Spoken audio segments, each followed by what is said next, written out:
Hey everyone, Chef Stu back in the kitchen again to bring you another exciting recipe. Today we're going to be bringing you butter-basted steak. So this is actually one of my favorite ways to cook a steak. It's also kind of one of those ones that not a lot of people know how to do, and it's a great alternative to barbecuing or grilling your steak. It's something that you can do, and if you don't feel like going outside and it's raining outside and warming up the barbecue, you can do this all in the comfort of your own kitchen, and it's actually a quick process. One of the great things about it is you're able to seal all of the flavor. You lose nothing through the grates of the grill. It all stays in the pan. So hopefully by the end of this, everyone's gonna feel comfortable enough to do this on their own. We got two beautiful ribeye steaks. These are about a pound each. This one here is a little under a pound. This one's just slightly over a pound. And the other ingredients that we need here are 3 tablespoons of butter.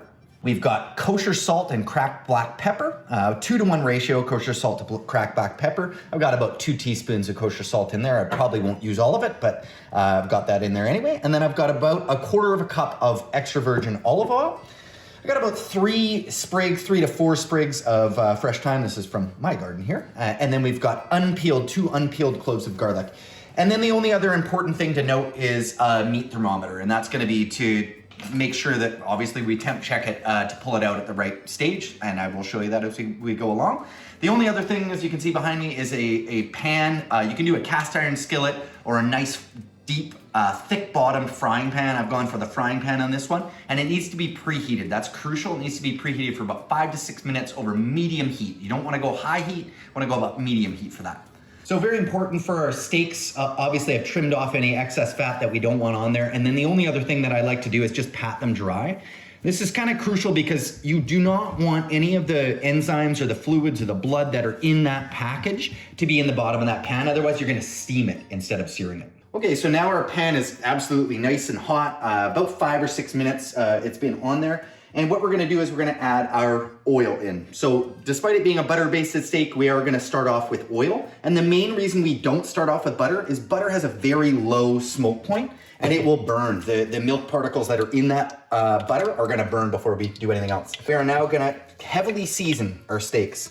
So when I say heavily season, I mean pretty heavily seasoned, and you wanna go on both sides. I like to do this on a kitchen cloth, just because it keeps everything a little bit cleaner, and I can just wash that at the end. So I'm gonna heavily season both sides here. And then comes another crucial part to this. And I'm gonna place these in with my hands. Feel free to use a pair of tongs as well. I kind of am comfortable with this. And then what we're gonna do is always lay it away from us. So I'm not gonna lay it towards us and splatter that oil. We wanna lay it away. And I wanna push down and make sure everything is making contact. And I'm gonna do the same thing with the other steak here. Again, laying away from myself. And now we are not going to disturb this. This is a crucial part to this. Do not disturb this for 2 to 3 minutes minimum. And I'll show you what to look for when we flip it. All right, the moment of truth is here. We are ready to flip these steaks. I lied a little bit. I said that it was about 2 to 3 minutes. This actually took, these are thick cut steaks, so they took about 4 minutes. And really what you wanna look for, it totally depends on the thickness that your steak is cut. In this case, it is thicker, so it's really about what you're looking for. So I did peek, I said don't disturb it, but we do need to peek a little bit. So right underneath, we're gonna look, and we're looking for that beautiful, nice, dark caramelized color. So we know that guy is ready to flip. And again, doing the same thing, gonna flip it away from ourselves. And we're gonna repeat it with this guy over here, very carefully underneath, and lay it away from ourselves.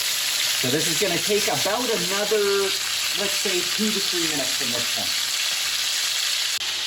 Okay, so on this side, we're about 3 minutes, 2.5 to 3 minutes at this stage. I did just temp check it, but I'm gonna show you as well.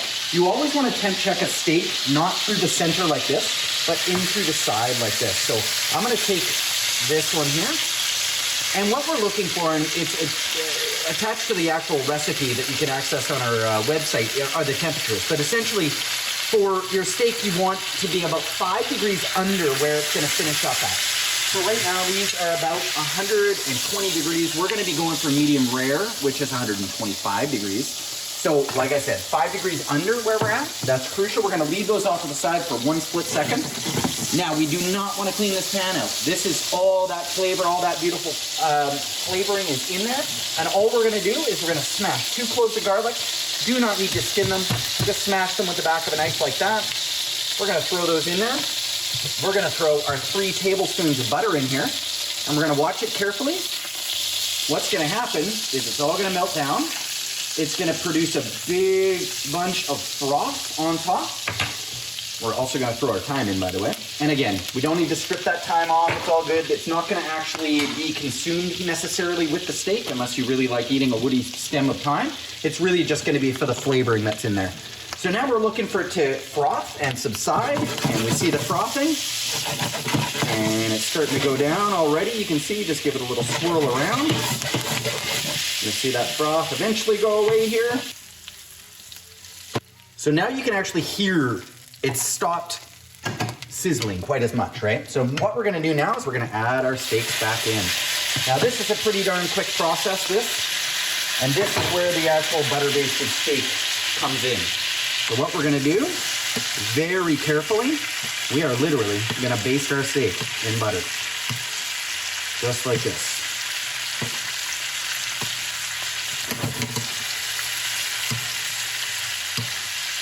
It's gonna be a quick process, like I said.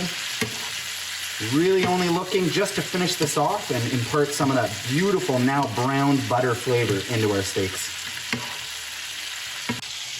All right, plating time is here. Again, we're gonna be very careful with these little babies. Obviously, I would put these on separate plates, but just for the purpose of this video, I'm gonna put them on the same plate. Gonna very carefully pick up our garlic, and then we are going to spoon this and pour this right over top. The most crucial part of any steaks, I'm sure everybody's heard this by now, is now resting this. This needs to sit undisturbed. Do not cut it, do not poke it with a knife or a fork or anything like that. That will cause it essentially to lose all that beautiful flavor, all of that beautiful moisture inside of it will come seeping out. So we want to leave it alone for 5 minutes minimum, and then we'll cut into it. All right, moment of truth. Normally I wouldn't cut into the middle, but I want to show you.